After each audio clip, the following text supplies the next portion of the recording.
All right, hi everybody. I don't know if anyone's joining, but I'm Melissa Lim from Portland Public Schools, and this is the pre-lunch lightning round on There's No Place Like Chrome, which is we'll be talking about Chrome extensions that you can install into Chrome. So I'm going to share my screen with you with the presentation. And so you can see here that the link to the slide deck is a bit.ly link, bit.ly/noplacechrome. All right, so I am going to just go to the first extension, and these are all in alphabetical order for your convenience.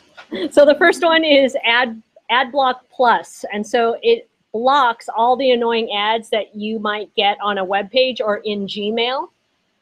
So I would definitely recommend installing that. Has anyone had any experience with this particular extension? Yeah, it's a good one.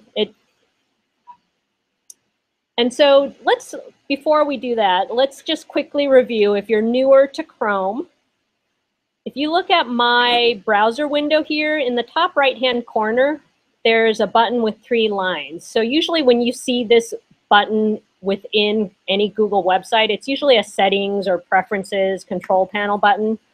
So if I click on that, and then I go to more tools, you see right here, there's a menu option that says extensions. So this is where you manage the extensions that you install. And these are all listed in alphabetical order. And so you can see here that I can look at the permissions of an extension. I can see what are the additional options I have. And so I just clicked on the AdBlock Plus options, and it shows me here some other settings and stuff that I can fool with if I want. I can get details, and then this is also where you can disable an extension or you can just delete it. So if you don't want AdBlock Plus anymore, you can just trash it. The other option you have is to allow these extensions to run in an incognito window. And so you have to check that box specifically to let it work in an incognito window. So an incognito window is just a window that you open up, and it doesn't remember settings and stuff, so you always have to log into it. And so it's not always remembering the extensions unless you have enabled them to run incognito. And one reason you would want to disable something, like this one I have, Announceify, I believe it reads the text on a web page, but I had it disabled because I didn't like the icon. I think it kept showing up, I don't remember. But for whatever reason, I didn't want to totally trash it, but I also wanted it'll come in use later. So I just disabled it. Any questions about the settings or the management of extensions? Okay, let's go back to our slide deck. Okay, the next one is Announceify. This one I just said I don't have it enabled. And so this one, oops. It does read the text to you. So for some kids, you might want to install that for them if they have trouble reading text on the web page.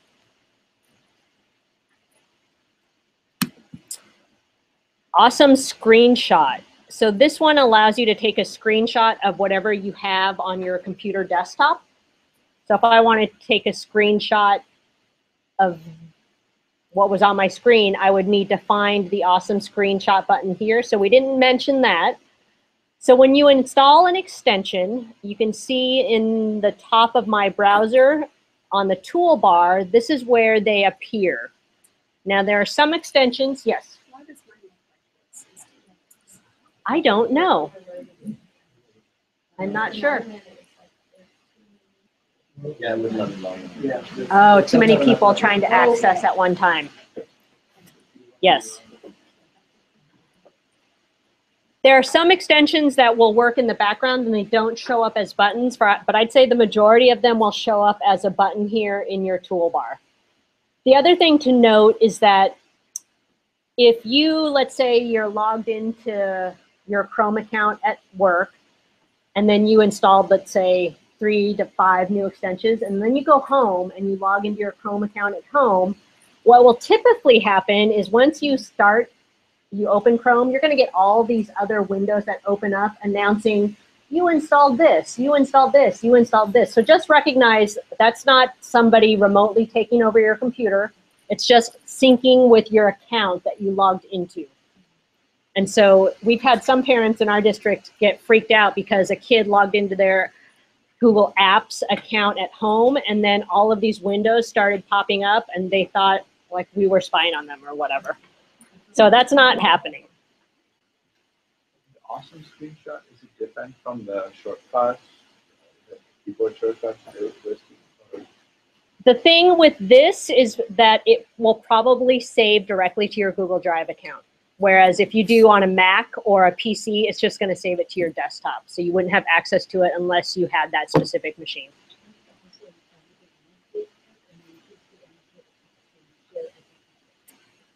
Good to know. If you have questions, feel free to ask them as we go on. This one I really like. I think it's hilarious. It's called Bacon Ipsum. And so you know that lorem ipsum filler text that you put in, like in a document or whatever, you just need filler text. This one is all about pork and bacon. So if let's demonstrate this.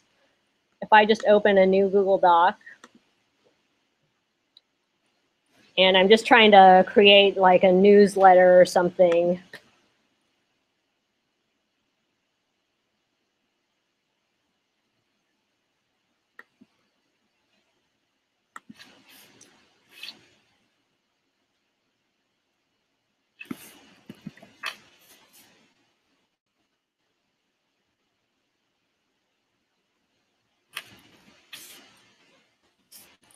So I go to my extension here. So I have more extensions installed. So there is this little arrow at the end of my toolbar. And if I click on it, it shows all my other extensions.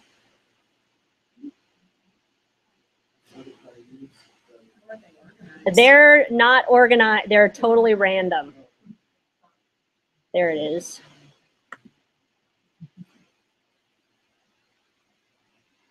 So I want, let's say, 3 paragraphs, all meat.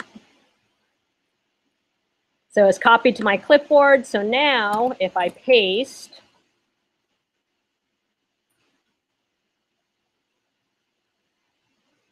so slow in here. It just gives me 3 paragraphs of pork-related, meat-related text. What's the purpose of that? So in some instances where you're using a newsletter template, they have just filler text. And so typically there is this filler text called lorem ipsum. And is it Latin, right? It's just Latin words. And so it's just a placeholder for text.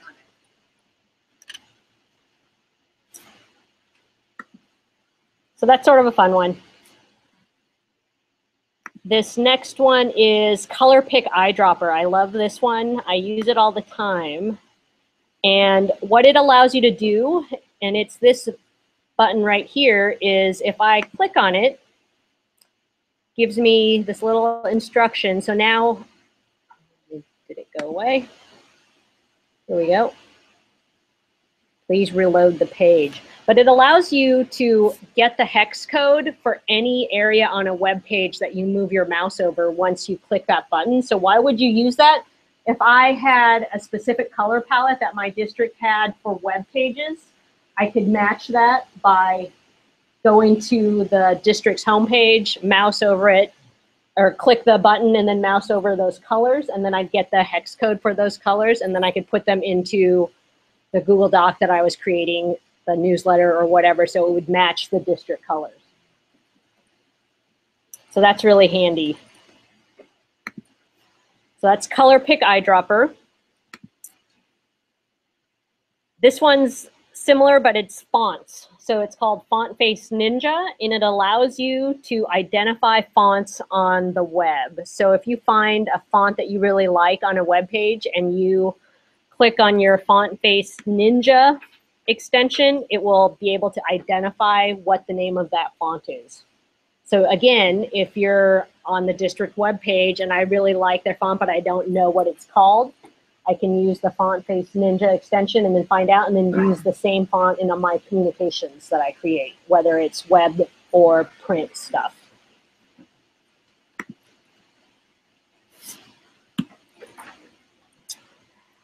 Google URL shortener, this is a good one. So if I wanted to create a shortened link for this slide deck, you can see you're only seeing probably a third of this web address. It's super long. And even if I tried to make it bigger, I mean, it's like you can't even see the whole thing. So obviously I'm not gonna give that out. I mean, I can copy and paste that into an email and then send it because it would be automatically hyperlinked. But what I wanna do is shorten the link and just give that out. So there are many URL shorteners on the web. So for this particular slide deck on the title slide, I used a bit.ly shortened link. The reason I specifically use bit.ly most of the time is you can customize the part after the bit.ly. So I customized it to be no place Chrome. So that it's easier to type, it's easier for me to remember. But the Google URL shortener is the little vice or clamp. So if I click on it, it gives me the link here. I can now copy it. If I click on it again, because I want to actually, it's just going to give me the same one, but that little window is going to come up. I can get the QR code. Does anybody use QR codes in their classroom? So I can use copy the QR code to a document and then just project it on screen. So if I had, the QR code basically is just a shortcut, so kids don't have to type in a web address. They scan the QR code, it takes them directly to where you linked that QR code to. So if it was linking to a Google Doc that I had questions that I wanted kids to answer when they first get to class, I could just copy that QR code, paste it on a Google Doc, and have it up on the screen. And if kids had mobile devices, smartphones, they can just scan the code. It goes directly to the Google Doc with my questions, and they know what they're supposed to do and answer the questions or whatever. So just an easy way to get kids to a place on the web. And so with the Google URL shortener, it is case sensitive with the letters. And then details, this is just analytics on how many people clicked on that link. So they give you that just like What's that? Like Bitly gives you, I mean, the nice thing about Bitly is you can tell people are actually right. So you get the same thing. Yes. And if you actually, so this is all being saved to your Google account, whatever you're whichever account you're logged into in Chrome. And so if you just went to goo.gl as a website, that's going to show you all of the analytics of all of the shortened URLs that you've used Google for. Yeah. All right, the next one. At the end, if you have a really good one to share, be thinking about that.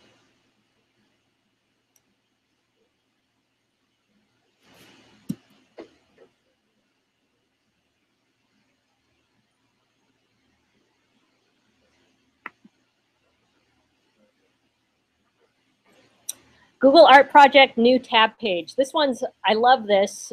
So if you open a new tab in Chrome, typically you get just where it says Google in the middle, and then you get the search field, and then you get the little thumbnails of the most recently visited sites or whatever that you have gone to.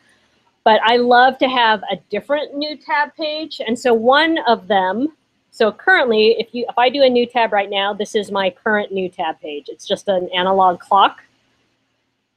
But you can also have one that is Google Art Project. So let me enable that one and disable the clock. So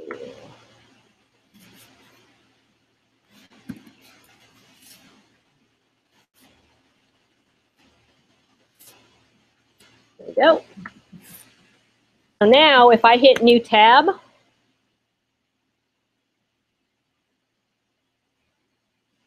it shows me a piece of art and it changes daily.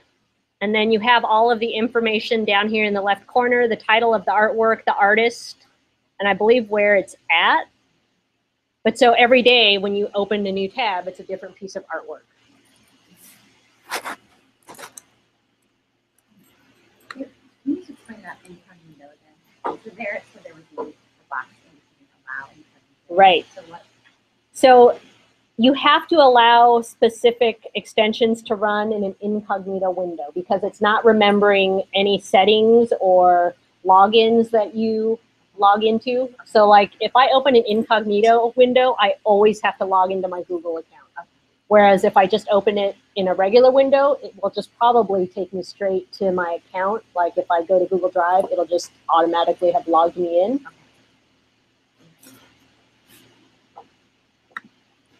All right, so that's, this one is cool. Google Tone, have people use that? So if you install this, it puts this little button on your toolbar, but basically when you press the button, it will create this tone, and if other people have it installed, it'll say, Melissa is trying to share this document with you. So I do it on a web page that I want to share out. So if I want to share out a link to this slide deck and I hit the Google Tone button,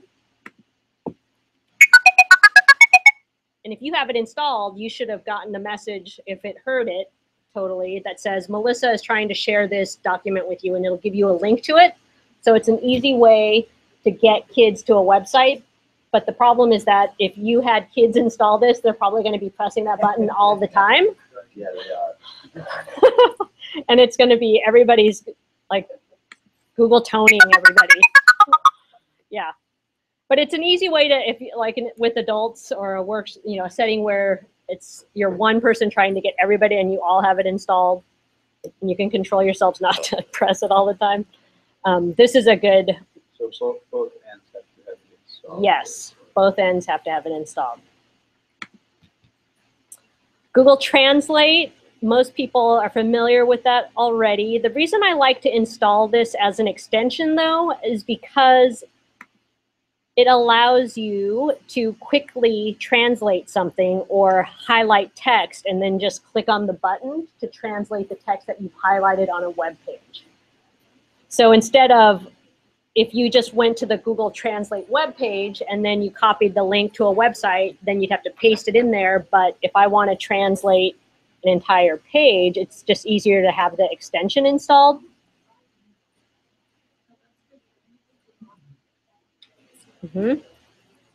So let me go to our bacon page.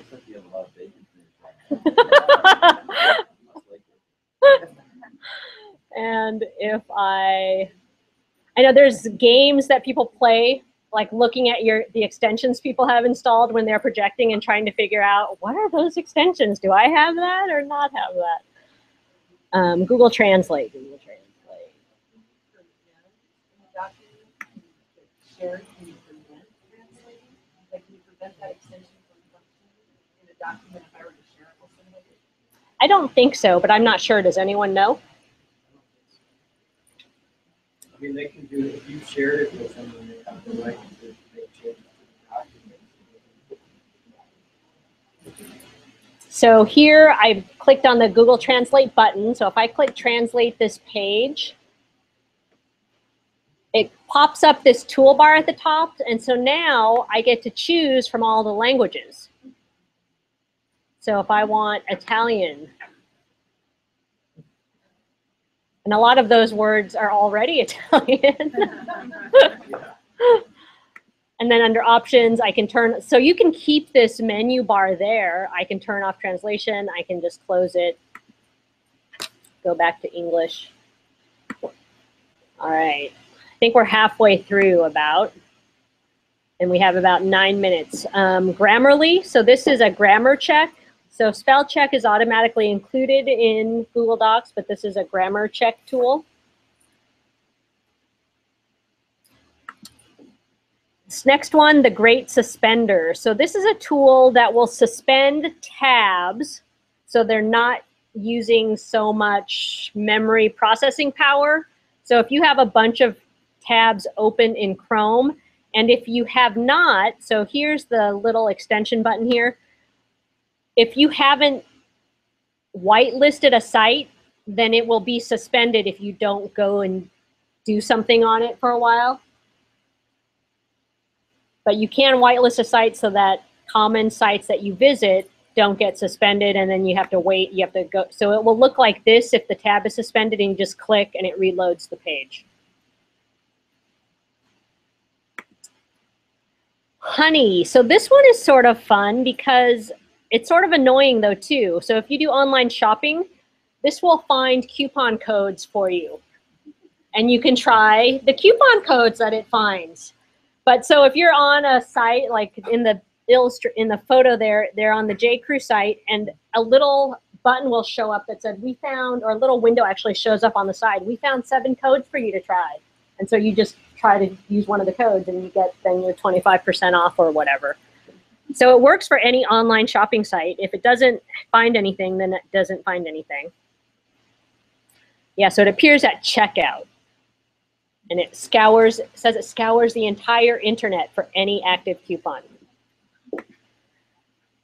Here's another new tab page. It's called Momentum, but this one, it shows the time. It allows you to type your name, so your computer is saying good morning to you. And then it allows you to type in what is your main focus for today.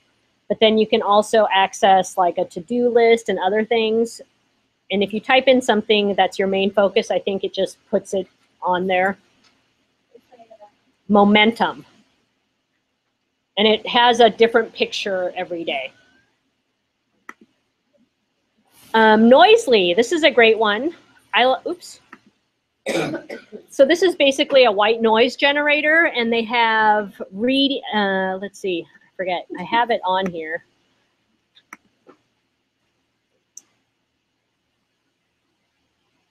Oh, and I have logged in already.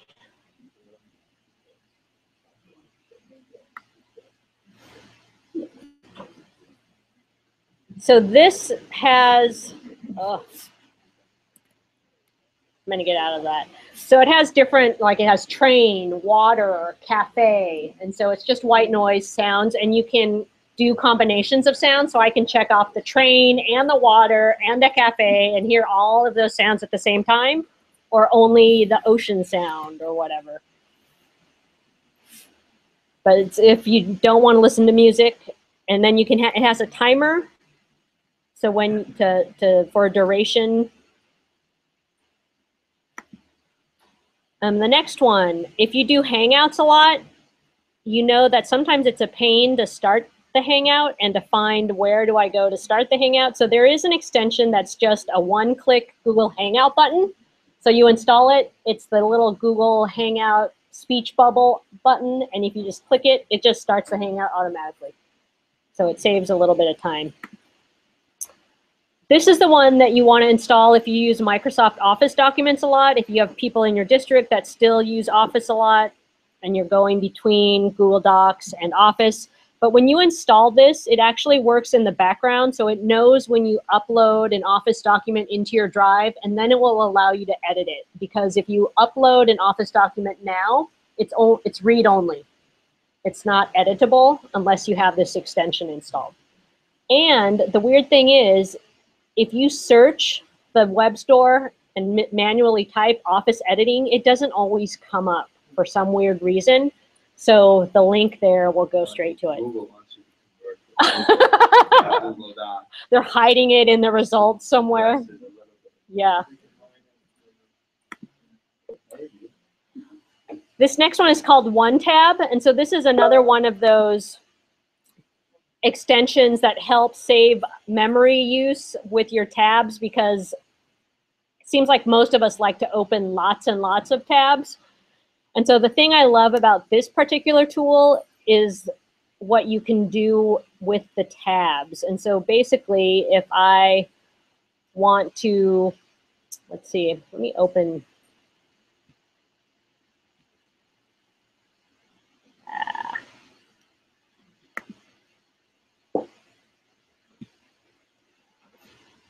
So I have one tab show up on my little shortcut menu here. So I'm going to say display one tab. And so you can see on April 1st, I saved 8 tabs here. There are 37 tabs saved here. So they're showing up as links on this page instead of 38 tabs open in a browser. So you're saving a lot of memory and processing power.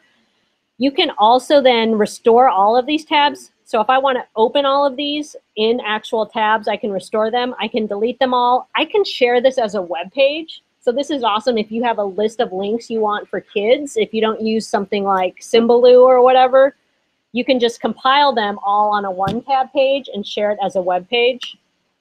You can name the group, lock the group, star the group. I can send something to one tab if I want to remember it, but I don't want to have it open.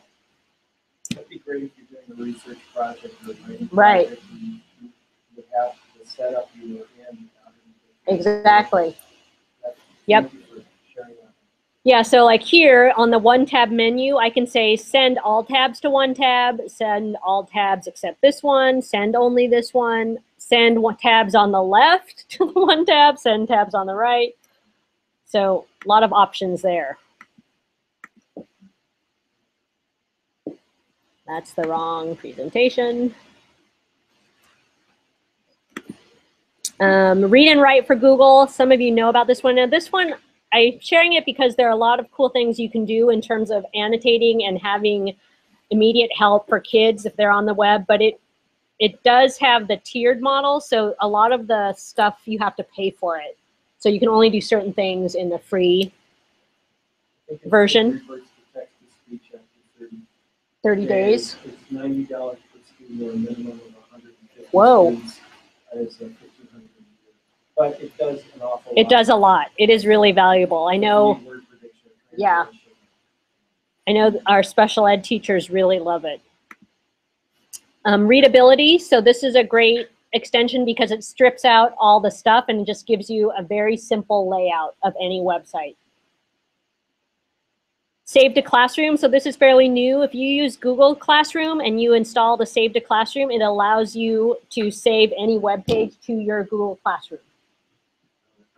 Yeah, that's a good one. Save to Google Drive. Instead of saving a classroom, you're saving it directly to Google Drive. Screencastify, another screencast tool. I think we talked about one earlier. Snagit is another screen capturing tool. So doing screenshots and stuff. So this creates a folder in your Google Drive. You can do the annotations and everything. You can see I can do shapes, arrows. So it's a nice way to create handouts with where you want to do that kind of stuff. TinEye reverse image search. So this will help you try to find an image, the origin of it.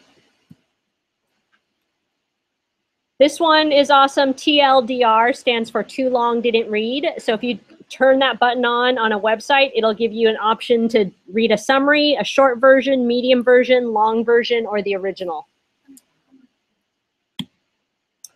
Turn off the lights. Just it sort of dims everything around a YouTube video. I think that's the last one. Any others that people want to share? Do any of your students using Bookshare?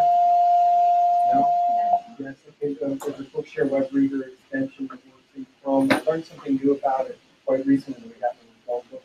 So Bookshare is a way for students who need reading support or low vision. So you can install it for free. If they're using a Chromebook, it actually saves the page that they're on in that local Chromebook. If they use a different Chromebook, each time they open it, the book, it goes back to the first page. If you do have a student using it either on a computer with a Chrome browser or with a Chromebook, you want to assign one to them. Otherwise, you're going to have the frustration of every time you open a book to read it, going back to the first page. And I thought that was the only behavior it had. And I got my own Chromebook and started opening Bookshare books and I verified it was I can add that slide too. So it's only useful for people that are using Bookshare, but it. What it does is allows you to use $150 device for students who need reading support to qualify for Bookshare rather than doing something like Okay. Thanks. Sure. Are you gonna add that? Yeah, I will add it. Any other extensions? Tab resize is awesome. Which one? Tab resize. You can Oh, I'll add that one too. take all these tabs and I want them side by side in Chrome, or I want 4 of them in my screen. So I have big IMAX screens, and I talk to kids about using their screen for productivity. Getting the video small up here while you're typing about it over here. It lets you choose however you want to take it. Cool. Really good. I'm adding that one, and then I'll add Bookshare. If you have feedback for me, the very last slide has a link to an evaluation, so feel free to fill that out. That was great, thank you. You're welcome. We enjoyed it. Yeah, thanks. This was, I've added several as we went along. Good. No, thank you. Thanks for watching the Hangout.